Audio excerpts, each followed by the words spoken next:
going to have snow that piles up and doesn't melt, and that's significant. And that'll be true right through the rest of the week. So whatever happens on Monday, Sunday, Monday will stay there. So this is why we're, among other reasons, this is why we're treating it seriously. The National Weather Service and Precision Forecasting, which is the subscription service that the city uses to forecast its storms, are calling together roughly from, at this point, 8 to 13 inches of snow, which is, again, not a huge snowstorm, but a sizable one nonetheless, one that can cause treacherous conditions all on its own.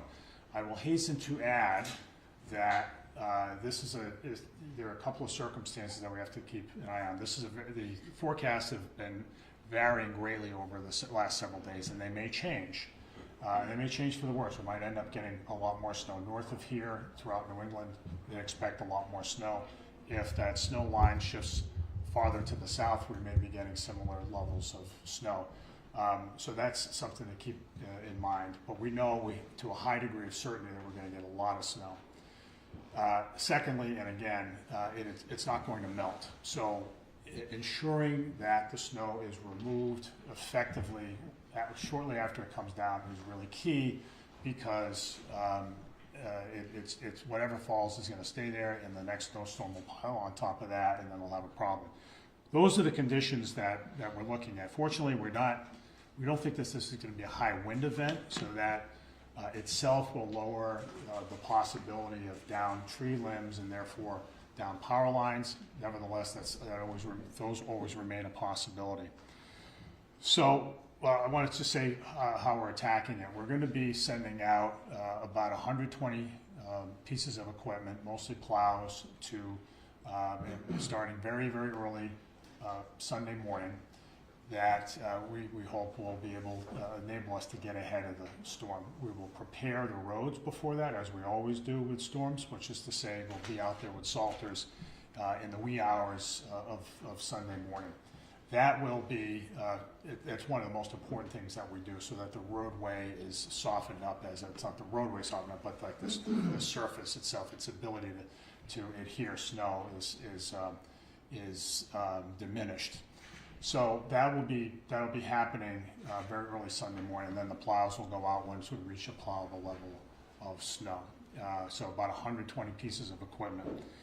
There will be, and this is something I really want to emphasize, it's become increasingly difficult to ensure compliance with parking bans. The parking ban will go into effect, and we will repeat this through every medium conceivable, at 2 a.m. on Sunday. So that allows everybody to go out on Saturday night, can have fun, stay out late, and then come home and park their car in the right place, which means in general on the side opposite the fire hydrant on most of our streets.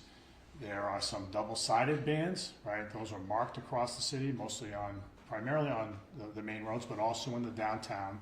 That's all double-sided, so don't be parking on the street in those places at all. The parking ban is important because by allowing us more room to push snow aside, we are able to get emergency vehicles where they need to go. You don't want to be the person, you don't want to have a family member to be the person who needs emergency medical assistance, and the ambulance can't get there because the snow hasn't been plowed well, because people are parked all over the place. So we really want people to comply with the parking ban. It's been tough. We just had this really little snowstorm, relatively little snowstorm, just last weekend, and all of somewhere between 4 and 6 inches. And we towed 179 cars and ticketed 120 1,200 other cars because people, despite our efforts, didn't see fit to comply with the ban. The ban's not a suggestion. The ban is mandatory. You need to move your car. And there are places listed on our website, lots of parking lots where you can go to move your car, but you got to move your car. We want to make sure people are safe in the city, and the parking ban helps us make people safe. So we will be out in force, ticketing and towing as we did before, but we don't delight in ticketing and towing. We wish there were none. Wish everybody did what they had to do to clear the way for the plows. But we've got to get the plows in, so that's why we do it. We will put out that message, by the way, not only here, and I appreciate everybody's emphasizing that in your reporting, if I could ask you to do that, but also we'll put it out through social media. We will have billboards that say 2 a.m. Sunday mornings, the parking ban. We'll have a robocall. We'll have police going up and down the streets on Saturday night with a bullhorn that says 2 a.m. is the parking ban. So honestly, there really isn't a good excuse not to move your car. Everybody should know about it. So there are things that we are going to announce as closed today. These include, so that will close on Sunday or Monday, and Monday, as the case may be. Some of these things are already aren't open on Sunday. So the zoo will be closed Sunday and Monday. Senior centers aren't open on Sunday. They will be closed on Monday. Libraries, again, same thing, closed both days. City offices, I am announcing the city offices will be closed. I emphasize here, and I will emphasize to all of our employees who are not driving plows or are not otherwise out on the snowstorm, that it's not a vacation day. Prepare now to bring stuff home, to log in on Monday, to do your work. It is a work day, and that is our expectation, that we have to do our best to continue to churn the wheels of city government even in the midst of snow. So we need to try to be as productive as possible. Schools, Superintendent Andrew O'Leary is here. He's the guy with the Patriots. The only one wearing a Patriots regalia today. Well done. Don't forget there is that football game. And by the way, our guys on the plows and the police and traffic folks who are out and everybody working in the garages, they're going to miss the big game.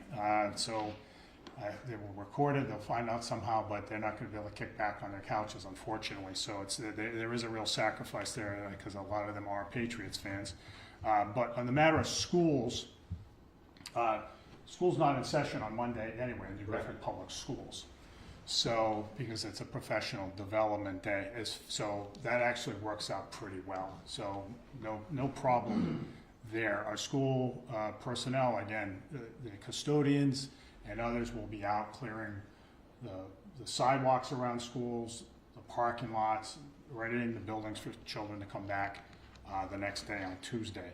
As far as our other schools go, the charter schools, the parochial schools, New Bedford Voc, they will make their announcements separately. Trash service, we are going to suspend trash service on Monday. The problem that we find is that when most people put their barrels out the day before. The day before, in this case, is going to be in the middle of a snowstorm, so that could be a problem. So when snow plows knock over barrels, the barrels make a mess. We don't want messes to be laid bare after the snow all melts. So we're suspending trash service. Sometimes people don't hear that announcement. We will emphasize that as well. So don't put your barrels out on Sunday. And for the rest of the city, just treat it like it's a Monday holiday. Everyone, the trash collection is pushed off a day. So in other words, if you're in Ward 1 and your trash is ordinarily picked up on Monday, it'll be picked up on Tuesday. If you're in Ward 2 and it's on Tuesday, it'll be picked up on Wednesday and so forth. So just keep that in mind. Let me talk about sheltering. So we are not going to open up an emergency shelter as yet. We'll be ready to do that. Our designated emergency shelter is at Keith Middle School. We will open up that as necessary, if necessary. It's unlikely. It's unlikely because we're not anticipating major blackouts. I hope I'm not wrong about that. If I am wrong about that in that prediction, then we'll go ahead and open it up and we'll see to it. We are opening up, there will be open, a cold weather warming center at PACA on Cogsall Street. This is for people who are out on the street. And that'll open at 4 p.m. on Saturday. So that is a warming shelter, so it's not a permanent thing. That's just to get people out of the cold. If you see somebody out there who looks unattended, is out in the cold, call the non-emergency police line, or you can even call 911, right? I mean, it's not cheap, no big deal, right? It's just that we want to get people off the street. Let a police officer talk to that person to get them in a cruiser and get that person over to the warming center. We don't want people freezing to death, obviously, out in the cold. So just you can do your part by flagging these people. We'll have, for those who want it, sand and salt available at 3 locations: Liberty and Smith Street, the Brookline Senior Center, and the parking lot across from the Dennison Center on South First Street. The stuff's all on the website if you want to look it up there. Here's the last thing I'll say, then I'll open it up for questions. But so what can people do to be helpful? Well, the answer is there's a lot. There's always a lot. But first thing, again, comply with the parking ban, period. And again, the website has lots of suggestions about where you can park your car off the street. If you see a down power line, and again, it doesn't look like a big wind event, call 911. And on the matter of wind, people will inevitably ask about the port of New Bedford, because it's a very busy place. It's unlikely that the Army Corps of Engineers is going to be closing the barrier gate, because we're not seeing a lot of wind. We're seeing astronomically low tides. The Army Corps closes it. The rule of thumb is when the water level reaches 4 feet above mean high tide. That's not likely to happen. I suspect most of the fishing vessels and other vessels that call on the Port of New Bedford are coming in, but in any case, it's not one of these storms where we close the barrier gates and the castle is nobody's let into the castle. That should not be a problem. Knock on wood. In general, people should stay home. You've got a really big game to watch. Go ahead and watch the game. Have fun with that, but don't the big watch parties. I would discourage them. Watch them on TV. You can talk to your friends about the game and yell at the referees and all that stuff on the phone if you want.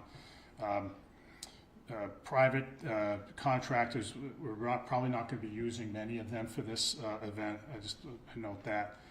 There are things to shovel, so shovel your sidewalk. It's the responsibility of every property owner to shovel the sidewalk before them, and that is, it just helps out people, especially along routes where we know children walk to school, especially around New Bedford High and Keith, where there's a lot, Keith Middle School, where there's a lot of walkers.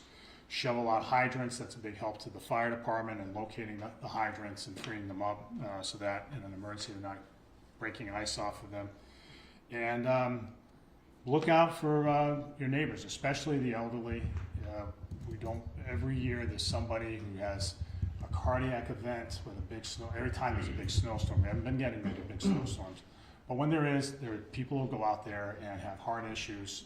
We don't want people walking out of especially men of a certain age, going out and being a hero and shoveling very heavy snow when someone else can be doing it for them. So look out for them. Look out for your neighbors if they have, especially the elderly, if they have heating issues. And just to find ways to pitch in with others. That's always a big help. Shoveling out storm drains, that's a big help for us. So that's it. I want to acknowledge City Council President Ryan Pereira. I appreciate the City Council support in all of these endeavors. We've got before I take questions, I'll just say one more thing. I'm very proud of the way that we go about the work here. New Bedford has an unusual model for snow events. It is a hands-on deck, all hands-on-deck event. We have lots of people from lots of different departments who get behind plows, who pitch in some way, as opposed to lots of other cities that rely almost exclusively on contractors. We do it more effectively than most cities, I dare say, and we do it more cost effectively as well. All that said, people need to be patient. Snow is a hard thing to manage, especially a big unpredictable snowstorm like this. And so if your street isn't cleaned immediately, they will get to it. Lots of people say this. We get countless calls of people who say, the plow has not come down my street yet. And almost invariably, that's not true. They just haven't laid eyes on it. We actually track by GPS where the plows are going and can see which streets they go down. And in fact, we hit every single street. If you don't see that, then you can call DPI for sure. But know that it's really important for everybody to be patient. As good as New Bedford is at these kinds of operations, they're difficult, they're complex, more than I ever suspected before I got into this position. But we will make sure that we get to it, and we all the while prioritize safety. So with that, I'll take questions. Go ahead, Brooke. How long can people leave their cars in garages or other kinds of lots without being charged for overstaying? Well, I guess that's up to the garage operator, right? But that depends, like, on the garage, right? So we have a list of parking lots on the website where people can go. The parking bans don't usually last more than 24 hours, so that's never really been a problem. Anybody else? I think that's more or less it then. So that's what it. Well, so the last thing is just stay tuned for updates. We'll push out some more information to you guys as things move forward. But that's the lay of the land right now. This isn't a snow catastrophe, but it is a challenging storm. And again, I emphasize this is the biggest one we've had since 2015. So we've had our lucky streak has ended, and so we need to get down to business. Yeah, go ahead, Brooke. Is there anything you're doing differently now than last time you experienced this in 2015? Yeah, I think there's a few things. So I think that was a good learning experience. I think we were. I'd say. Well, I'd say a couple of things. So I think we're a little bit better prepared when it comes to the maintenance of vehicles, which is important because when you get a big snowstorm, some vehicles break down. And the breakdowns can be as simple as a broken wiper blade, which can effectively disable a vehicle from plowing, right? That's something. So I think we're a little bit better prepared for that. I think we're better at preparing the storm of the surface. We've gotten more effective at salting and brining and putting down melting agents. And that might sound like a simple thing, but we're pretty methodical about that. I think that's a big help. We're better at forecasting. We didn't have that precision service in 2015, so that's a big thing. I think we're more emphatic about the parking ban now, as we have to be. It's been, and I think that's probably the biggest challenge, that there's frankly less compliance than there was back then. And I think honestly, and you'll appreciate this, I think a lot of that has to do with where people get their news. It used to be that, well, we put it in the Standard Times and put it in WBSM and everybody would hear it, and it's no longer the case anymore, right? So we've got a very fractured news environment now, and so not everybody hears that message clearly, and so it's unfortunate, and that leads to more ticketing and towing. But again, the reason for that has everything to do with public safety. So I would say those are the biggest differences. All right, I want to thank all the department heads who are here, and I think we're good. But we'll go ahead and we'll push out some more updates as the weekend unfolds. All right, thanks everybody. Appreciate it. Stay warm. Thanks for coming.